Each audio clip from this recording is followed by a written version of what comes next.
Welcome back.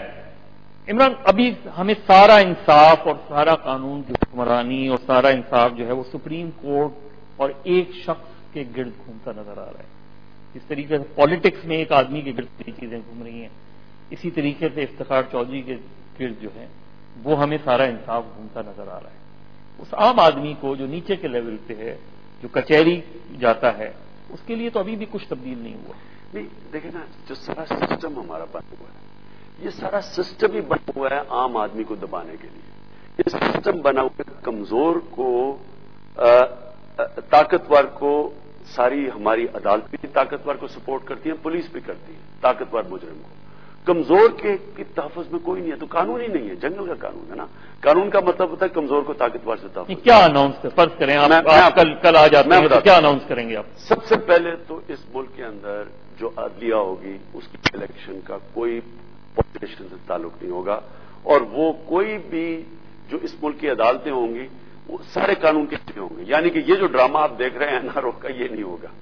لیکن جب آپ کی حکومت خود ٹھیک ہوتی ہے، قانون کے نیچے ہوتی ہے، ہمیشہ اوپر سے قانون لاگو کیا جاتا ہے نیچے. پہلے تو اس سطح کے اوپر آپ کو سپریم کورٹ چاہیے آزاد، تاکہ ابیوز آف پاور نہ ہو. دوسرا، جو نیچے نظام ہے اس ملک کا، اس کو کیسے چینج کرنا ہے. تھانے کو گاؤں کی کمیٹیز کے نیچے لانا پڑے گا. تھانے کا جو اس وقت فنکشن ہے، یہ ظلم کے یہ انگریزوں نے بنایا ہوا تھا غلاموں کو کنٹرول کرنے کے لیے. تھانے کو بالکل چینج کرنا پڑے گا. اس کا سارا کلچر چینج کرنا پڑے گا. اس کی پوری فارمیشن چینج کرنی پڑے گی. اس کی پوری پولیس ریفارمز ہے. اور لوگوں کو جو نیچے گاؤں میں لوگ بیٹھے ہیں، اسکول ان کے نیچے، پرائمری اسکول ان کے نیچے ڈال دیں. آپ دیکھیں ایبسینٹی ٹیچر کیسے ہوتا ہے. آپ یہ جو وہاں کی لوکل جو پنچایت ہو اس کے نیچے لینڈ کے کیسز ڈال دیں، زمین کے کیسز. 50% پاکستان میں قتل زمین کی وجہ سے ہوتے ہیں. جو پٹواری سسٹم ہے نا، یہ پٹواری کرا کے لوگوں کی زمینیں کھائی جاتی ہیں اور پٹواری اوپر تک پیسے کھلاتا ہے. تو سب سے بڑی بات یہ ہے کہ وہ جو پنچایت بیٹھی ہے، سب کو پتا ہے گاؤں میں کس کی زمین ہے، ان کے نیچے زمین کیسے ڈال دیں. لوگوں کی، آپ اس ملک کو آزاد کرنے کی بات کر رہا ہوں.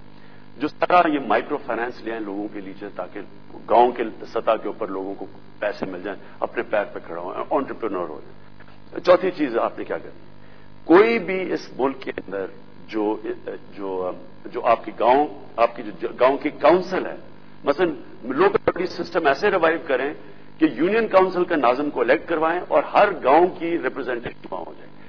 آپ امپاور کر دیں لوگوں کو نیچے لیول پہ. لوکل باڈی جاگیرداری سے ختم کریں گے سیدھا. جس دن آپ نے لوکل گورنمنٹ سسٹم ٹھیک کر دیا، جاگیرداری اس دن ختم ہو جائے گی. لیکن جس دن پولیس تھانے سے ظلم نہ کروا سکا جاگیردار، یعنی کہ گاؤں کی پنچایت فیصلہ کرے گی، آپ ایف آئی آر تھانہ نہ کاٹے. کیا بلوچستان میں سرداری سسٹم ختم کر دیں گے؟ لیکن بلوچستان میں خود سرداری سسٹم ختم ہو سکتا ہے. میرا مطلب یہ سرداری کا ظلم ختم ہو سکتا ہے. یہ جو ٹوٹل کنٹرول ہے یہ کیسے ہوگا؟ لیکن ہماری حکومتوں نے جان کے سرداروں کو ہی تو مضبوط کیا ہے، بجائے عوام کو مضبوط کرنے کے. یہاں سے لوگ جاتے تھے، ان کو پیسے دے کے سرداروں کو ہلا کے زیادہ تر ان کو کنٹرول. بلوچستان کی ریسورسز بھی مار لیتے تھے، ان کو حقوق بھی نہیں دیتے تھے، سرداروں کو پیسہ کر دیتے تھے. نیچے بیچاری عوام غریب رہ گئی، اور سردار پھر ان کو ایکسپلائٹ یہ کرتے ہیں کہ جی دیکھیں پنجاب کھا گیا سارے پیسے، یا سینٹر کھا گیا پیسے. وہ ٹھیک کہتے ہیں، بلوچستان کو ہم نے حقوق نہیں دیے. لیکن اس کی بہت بڑی وجہ یہ تھی کہ سرداروں کو ہم کھلا دیتے تھے پیسہ، عوام کے لیے ہم نے کیا کچھ نہیں.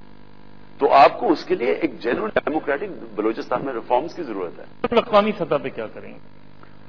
دیکھیں، پاکستان کو ایک آزاد ملک بننا چاہیے. فورن پالیسی ہوتی ہے اپنے لوگوں کی، عوام کی نمائندگی کرنی چاہیے. کبھی بھی فورن پالیسی اپنی عوام کے خلاف نہیں بنتی. اب یہ ڈاکٹر عافیہ کا کیس ہے، یہ کلاسک کیس ہے کہ آپ نے کسی اور کو خوش کرنے کے لیے اپنے لوگوں کے حقوق، اپنی کسی ایک بیچاری ماں کے اور 3 بچوں کے حقوق آپ نے ختم کر دیے. تو یہ جو مسنگ پرسن ہے سارا، یہ جو قبائلی علاقے میں بمباری ہو رہی ہے. آج آپ سنیں کہ جی ایک ڈرون اٹیک میں 30 لوگ مار دیے، امریکنوں نے آ کے 30 لوگ مار دیے.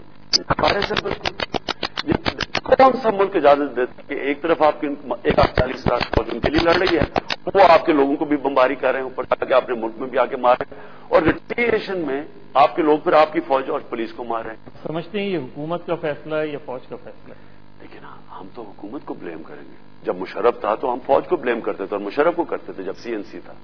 لیکن یہ ڈیموکریٹک گورنمنٹ ہے، کیا یہ کیا کر رہے ہیں؟ ایک طرف یہ کہا جاتا ہے کہ گورنمنٹ کے پاس یہ پوزیشن بھی نہیں ہے کہ کیری لوگل بل پہ بھی کھڑی ہو سکے. دوسری طرف یہ گورنمنٹ اتنا اہم فیصلہ کیسے کر سکتی ہے کہ پوری فوج کو ایک جنگ میں الجھا دے؟ نہیں، جنگ میں تو پہلے تھی فوج، انہوں نے تو بجائے مشرف سے آپریشن کم کرنے کے انہوں نے اور بڑھا دیا آپریشن، اور بلکہ اور پاکستان میں دہشت گردی آئی ان کے آنے کے بعد۔ پچھلے سال 500 بم بلاسٹ ہوئے ہیں پاکستان میں، یعنی انتہا تھی، کیونکہ انہوں نے آپریشن بڑھائے، ری ایکشن بڑھ گیا۔ دیکھیں اصل ایشو کیا ہے؟ اصل ایشو یہ ہے کہ پاکستان کی ایک سوورن گورنمنٹ چاہتے ہیں۔ سوورن گورنمنٹ کا مطلب ہم کوئی امریکہ سے لڑائی کی نہیں میں بات کر رہا، میں یہ نہیں کہہ رہا کہ ان سے لڑائی کر لو، میں تعلقات بھی خراب نہ کرو، لیکن فیصلے ہم کریں اپنے لوگوں کے مفادات کو سامنے رکھتے ہوئے۔ ہم اتنا کریں کہ اپنے لوگوں کو بیچیں ان کو پیسے لے کے، اور اپنے لوگوں کے رائٹس بھی وائلیٹ ہوں، اور تھوڑے سے پیسے بھی آ جائیں، اور وہ بھی عوام کو نہ۔ پورا آپ کا جو پروگرام، اس پروگرام کو اگر میں سامنے رکھوں تو آپ کے اتحادی، نیچرل اتحادی کون نظر آتے ہیں آپ؟ دیکھیں میں پہلے آپ کو بتاؤں کہ میں ہوں، آپ کہتے ہیں نا، مجھے کئی دفعہ کہتے ہیں جو رائٹسٹ ہے، ہارڈ لائنر ہے، یہ ہے وہ ہے۔ میرا جو اکنامک ایجنڈا ہے وہ بالکل لیفٹ ہے۔ پاکستان کو ایک فلاحی ریاست بننا چاہتا ہے، ہم چاہتے ہیں، یعنی کہ پاکستان کے اندر بجائے غریب آدمی سے ٹیکس لے کے امیر آدمی عیاشی کرے، امیر سے پیسے والا سے ٹیکس لے کے عوام پہ پیسہ خرچ کیا جائے، وہ اسے فلاحی ریاست کہتے ہیں۔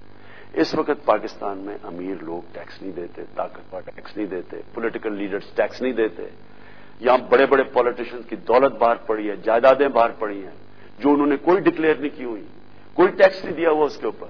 تو وہ کیا مثال دیتے ہیں کہ اس ملک میں، اس کا مطلب جب طاقتور اوپر والے لیڈرز کرتے ہیں تو آپ کی بزنس کمیونٹی بھی کرتی ہے، آپ کے پولیٹیشینز بھی، منسٹرز بھی کرتے ہیں، اس لیے ملک میں پیسہ نہیں اکٹھا ہوتا، اور سارا پیسہ آپ عوام سے لیتے ہیں ٹیکس لگا کے، مہنگائی کر کے۔ تو ہمارا اتحادی وہ ہوگا جس کا ہمارے سے بتاؤ، تو اکنامک پروگرام جو ہے وہ ہے لیفٹ۔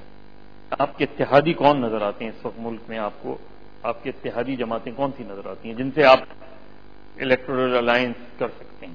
دیکھیے ابھی جلدی ہے یہ بات کرنے، کیونکہ ابھی میں کہہ نہیں سکتا۔ نہیں، مجھے آپ علم ہوگا کہ اس سیاست میں آپ کے ساتھ کون آن بورڈ ہے؟ کئی چھوٹی جماعتیں ہوں گی، زیادہ بڑی جماعتیں شاید نہ ہوں، چھوٹی جماعتیں ہیں، کہ سندھ میں جماعتیں ہیں، ہمارے کئی چیزیں بڑی ملتی جلتی ہیں ان لوگوں سے۔ تو میں ہو سکتا ہے کہ ہم چھوٹی جماعتوں سے الائنسز کریں، وہ ضروری نہیں کہ بڑی جماعتوں سے کریں۔ جماعت اسلامی کے ساتھ اتحاد ہو سکتا ہے؟ ڈپینڈ کرتا ہے ہمارے الیکشن سے پہلے کیا سچویشن ہے، ہو سکتا ہے، نہیں بھی ہو سکتا، میں ابھی نہیں کہہ سکتا۔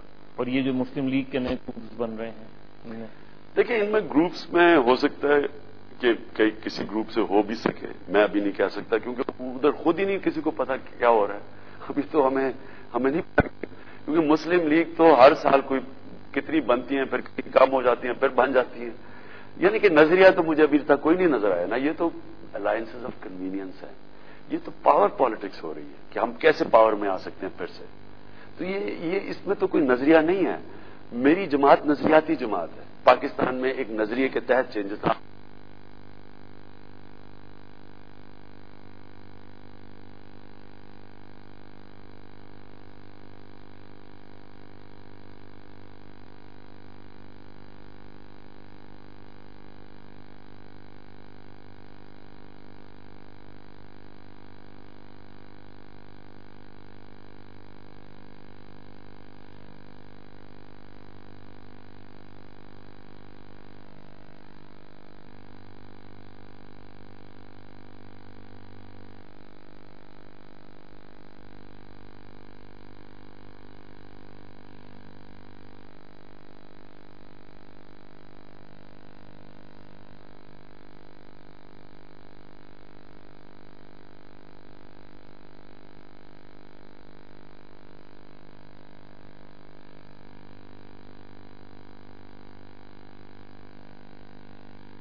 سینسٹائز کرنا ہے تو ان میں کوئی فرق ہی نہیں ہے. تو اس لیے آپ یہ کہتے ہیں نا کہ میں یہ کہہ رہا ہوں کہ پتہ نہیں پیپلز پارٹی کیا شکل اختیار کرتی ہے. ہو سکتا ہے یہ پیپلز پارٹی تبدیل ہو جائے آگے جا کے, جو ہم آج دیکھ رہے ہیں نہ ہو. تو اس لیے آج میں وہ ہیرلڈ میکملن نے کہا تھا نا, week is a long time in politics.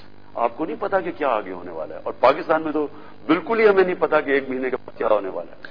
ایک بریک پہ جاتے ہیں, اور بریک کے بعد آ کے آپ سے یہی میں سوال کروں گا کہ کہیں ایسا تو نہیں ہے کہ آپ زیادہ آپٹمزم یا ایمبیشس ہو گئے ہوں کہ بنا پہ آپ سمجھ رہے ہوں کہ بہت بڑا سیلاب آ رہا ہے, اور کہیں ایسا تو نہیں کہ یہ سیلاب, کیونکہ سیلاب جب آتا ہے تو پتہ نہیں کس کو بہا لے جاتا ہے.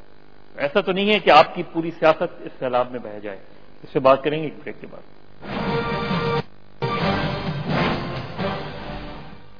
کل کے لیے آج بدلو, آج بدلو, آج بدلو. Lusciously Thick and Long by Teddy Charles. Tried and decided the #1 brand of Pakistan.